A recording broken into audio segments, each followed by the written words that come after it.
leaders and influencers and entrepreneurs. Great thought, takeaway, insight today from a super lady that is part of the 360 Movement Personal Growth Tribe, and she really kind of challenged me with a thought. One of her comments made me think of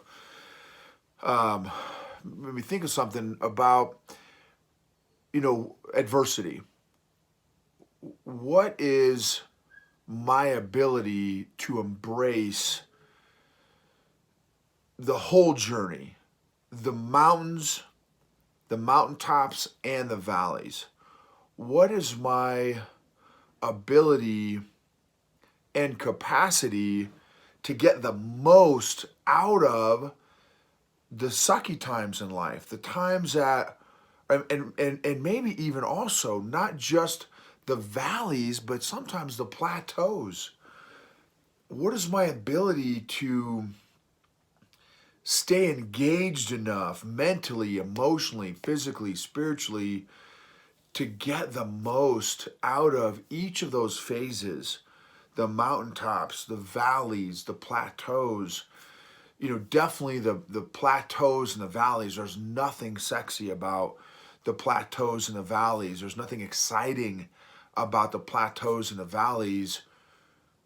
I would argue that much of life are those two things, versus what percentage of time are we living on mountaintops, in the peaks and stuff.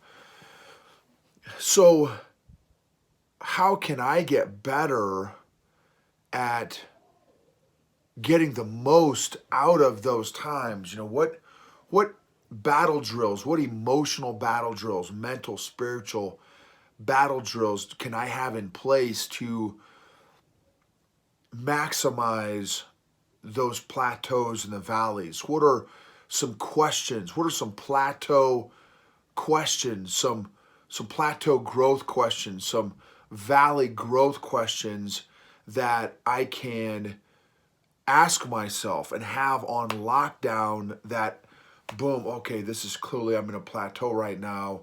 Okay, what are you trying to teach me right now? What am I supposed to be learning right now? What am I aware of in this phase that I'm in right now? What am I not seeing? And really taking some time to reflect on some of those questions. What character trait, am I needing to grow in this phase that I'm in right now? And it brings me back to one of my previous videos, podcasts, where I was talking about, a story just recently where I had done, I don't know, 7, 8, 9 rolls that day, Brazilian Jiu-Jitsu rolls, not sushi rolls, although I could tear up sushi rolls too. And half of my rolls that day, I had gotten to a place where a valley, a very uncomfortable mental and emotional place, where the thought had come up, man, I'm just going to tap. And it wasn't because I was even in a getting submitted or I wasn't in a choke or anything like that, but just the uncomfortableness of the pressure of them, their body pressure, there's certain ways to manipulate your body and really make it uncomfortable for the person that you're smashing, so to speak. And there were half the times of the roll, and I normally don't get to that even spot. I don't normally just come to a spot in my roll like, okay, I think I'm going to tap right now. Like, that never happens. It did in the early days, white belt days. That was definitely the majority of the time, questioning my life existence and life purpose. But now that's not. I don't do that anymore.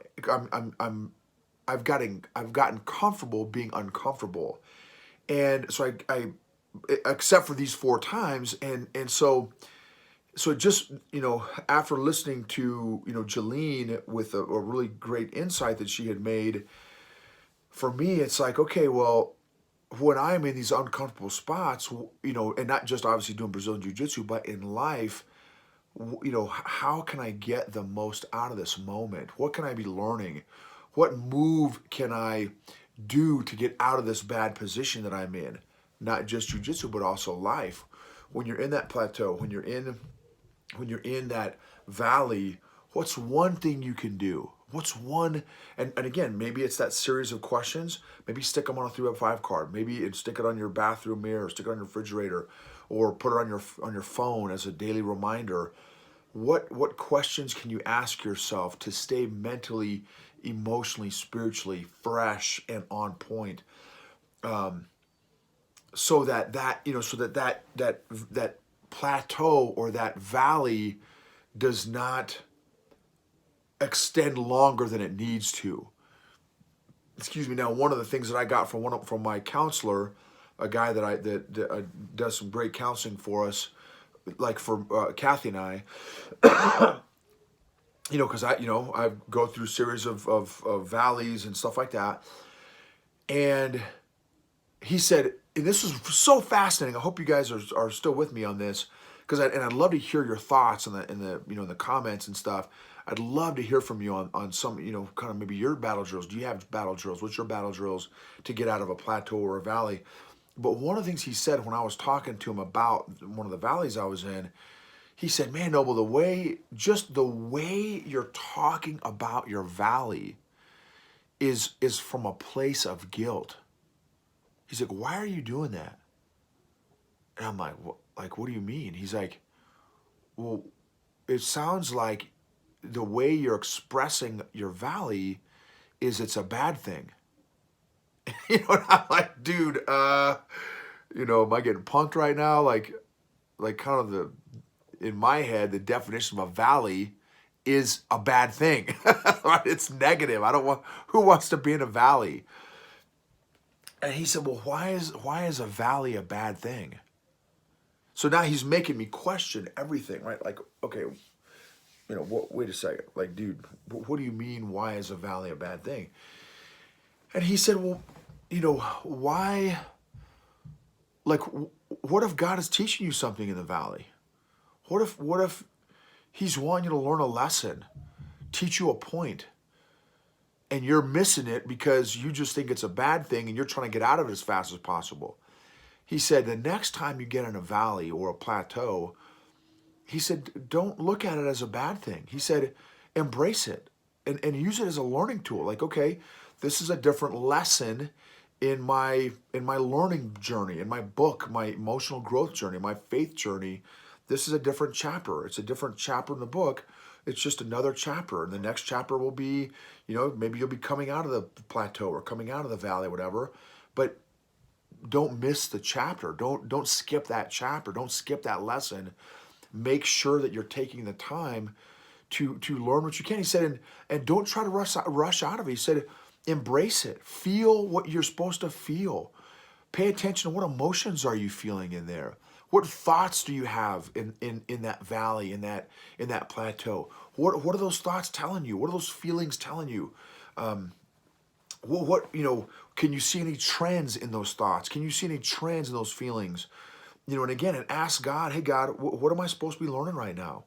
And so it just gave me a different perspective. So when Jolene made her comment in that 360 Movement Personal Growth Tribe, it just really made me think, man, I know that I need to get better at getting more out of the valley and the plateau. And one of those ways that to get better at that is by changing my grid, my mental model, my mental framework of a plateau and a valley, from one of being it's a negative experience to it's a positive experience. And as a learning tool, not as again, as a torture tool, as a life torture tool, or God's punishing me. But no, okay, there are, again, per example, using jiu-jitsu, there are tremendous lessons that I learn when I'm getting choked out. I mean, honestly, okay, well, that's that's not the spot to put my chin. I need to, rather than lifting my chin, I need to lower my chin so that the dude can't stick his arm under my neck to choke me out with a rear naked choke or something. Or okay, that's not what I need to do with my arm or my elbow, because they'll scoop up my arm or elbow and stick me in a in a Kimura, where these are all different jujitsu moves. But there are so many lessons that I learned from being in bad positions in jujitsu. And now, just another guy yesterday told me, he's a big dude, very good jits guy. He's like, dude, your defensive game is no joke. So it's funny, out of a bad habit of me always going to my back, I have developed a skill of defending myself, because So I'm thankful. So I'm in one point, I obviously have to develop my skill of being offensive, but I'm thankful. So maybe this is one area that's a positive out of a negative. So again, back to the whole point of learning from plateaus and negatives is, out of a negative, I developed a positive.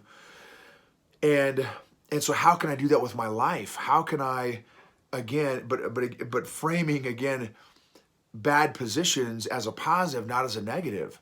Bad positions are just that. It's just a bad position. It doesn't mean that this is great. It doesn't mean that if I'm in a bad position that I'm going to get choked out.